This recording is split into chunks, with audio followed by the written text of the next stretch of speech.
approach, seeker, and ask. For this is the Oracle Podcast, where we uncover the mythology, monsters, and magic inside Percy Jackson. Welcome to episode 3, where we discuss Grover unexpectedly loses his pants, the third chapter of Percy Jackson and the Lightning Thief. Before you roll into the episode, I just want to remind you guys that these episodes are recorded in 4-episode chunks, all uploaded onto YouTube as live streams. We live stream the second Wednesday of every month, so that will be the 9th of July is when we're doing our next episode. We normally go live at about 9 o'clock Central Time. So if you guys want to join in, discuss with us while we're doing that, that would be so awesome to see you guys there. Otherwise, you could find us on all of our social media pages, on YouTube, on Instagram, on Tumblr, on Reddit. All should be linked down in the episode description down below. Without further ado, thank you so much for listening, and on to the episode.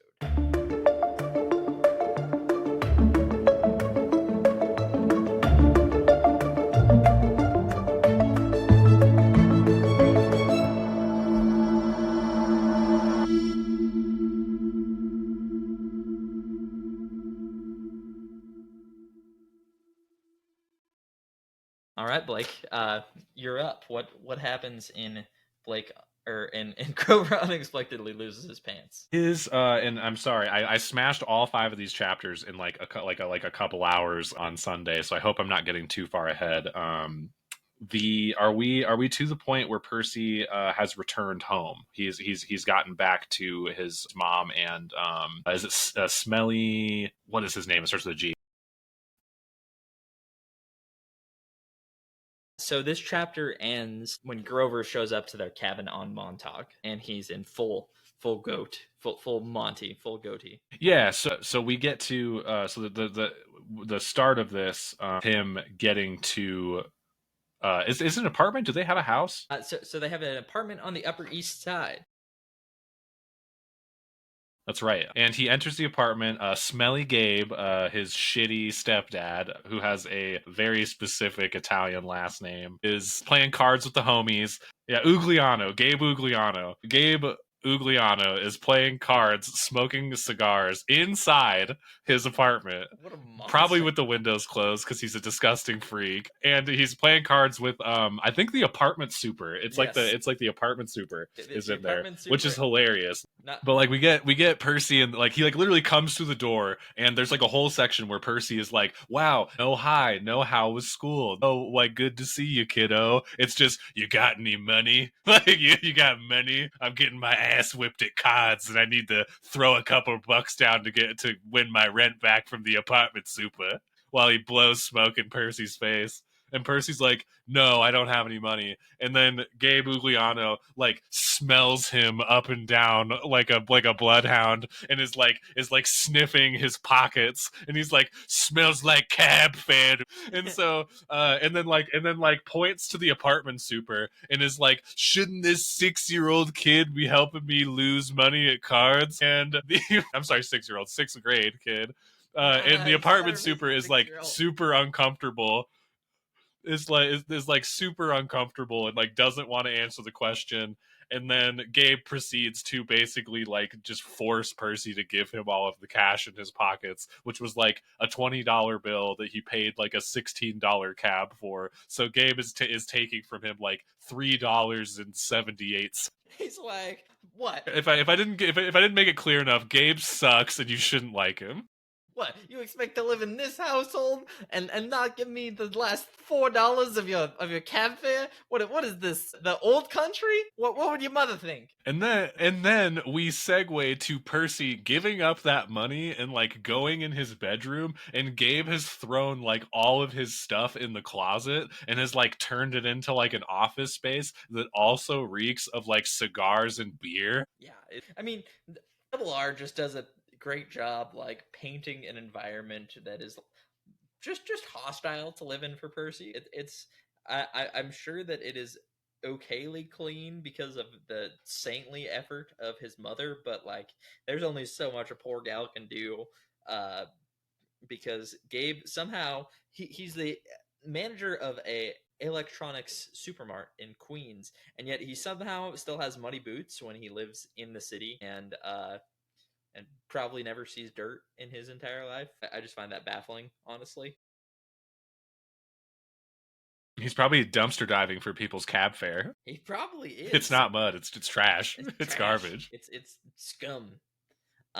Percy's mom is a saint. Sally Jackson is probably the best human on earth. She works at Sweet on America, which is a candy store in Grand Central. She always brings Percy home a bag of free samples, and they are eating blueberry sour string, which sounds delicious, frankly. Percy, they make a big point that Gabe makes some sort of like crappy comment to her at one point in their relationship about how like blue foods shouldn't exist or people shouldn't eat blue foods, and then Percy's mom just spends like the rest of her life being like, I'm gonna eat blue foods every chance I get.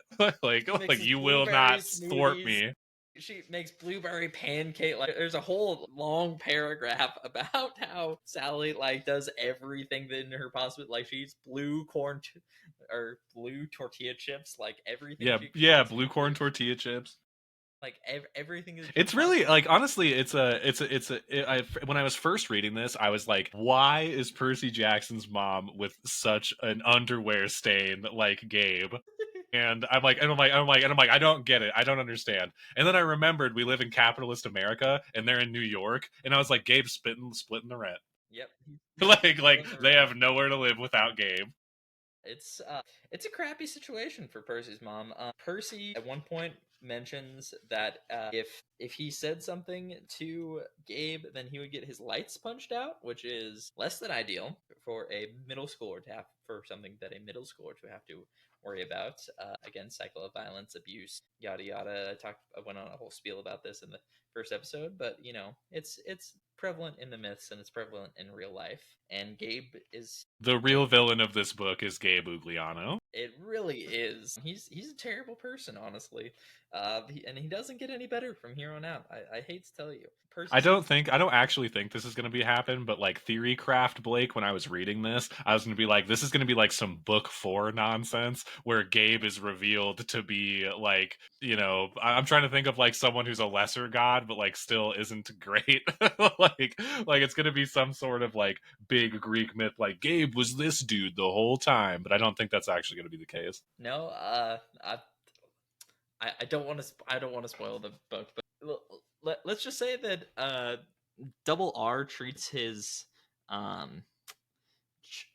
abusive parents the way that the way that we all wish that certain other authors of certain popular children's franchises were too scared to, or didn't want to. And I'll leave it at that for now. We'll see what befalls Gabe later in this series. Percy mentions that they're going to Montauk, which is exciting. He's very excited about that. Gabe seems to be only worried about money and hasn't let them go on this little vacation to Montauk, which Sally is always paying for, so I don't know why Gabe cares or has any say over it, but I guess they do have to take his car. And yeah, I'm guessing single car household, and he makes his wife take public transit, like kind of situation. Most definitely. Do you want to continue with your synopsis, sir? Yeah, I'll try to not get so hung up on Gabe being a piece of shit. Oh no, that is perfectly reasonable.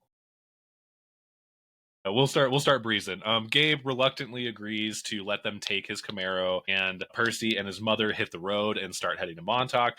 They get to this like beautiful vacation cabin that they rent every year, every single year. I can't remember how long they go. It's like a week or something like that. But they go to this cabin, and I don't remember if this is the first time that Percy hears the story about his dad. I think it is, because if I remember right, they're on the beach, and Percy's mom tells him, "This is like where I met your dad. Like I come here every year because it's like it's just a really like pleasant place for me to remember your dad." And Percy's kind of like waxing poetic about his dad for like a couple of minutes, even though he's obviously never met him. And that's when Percy's mom drops the bomb on him that like his dad left before he was ever born, like literally has never even seen infant baby Percy.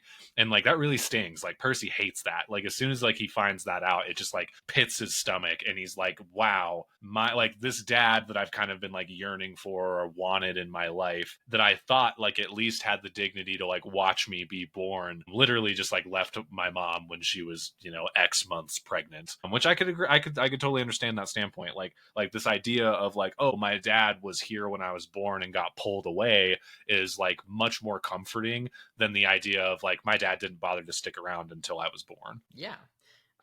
Percy's mom says that his dad would be proud of that he would be so proud, and Percy says, I wonder how she could say that. What was so great about me? A dyslexic, hyperactive boy with a D+ report card kicked out of school for the 6th time in 6 years. And that's how Percy sees himself now, and I'm excited to see how that changes as the time goes on. Sally mentions that she met Percy's dad on this beach, this cabin. And I think this beach is the more important part of that just going forward. Percy is very angry at his father for this. He feels like he remembers like a faint glow of his father somehow. Like he seems to have this image of it, and he can't decide if that's like another hallucination. Like Percy has been seeing all this crazy stuff lately, and he's having a hard time like comprehending what's real and what's not. So now another thing is being thrown into question of what's real and what's not, and he's struggling with that. Percy straight up just went from like, I just killed a harpy with a bronze sword / Bic pencil or pen, and now I'm not really sure if I've actually seen my dad or not. Yeah.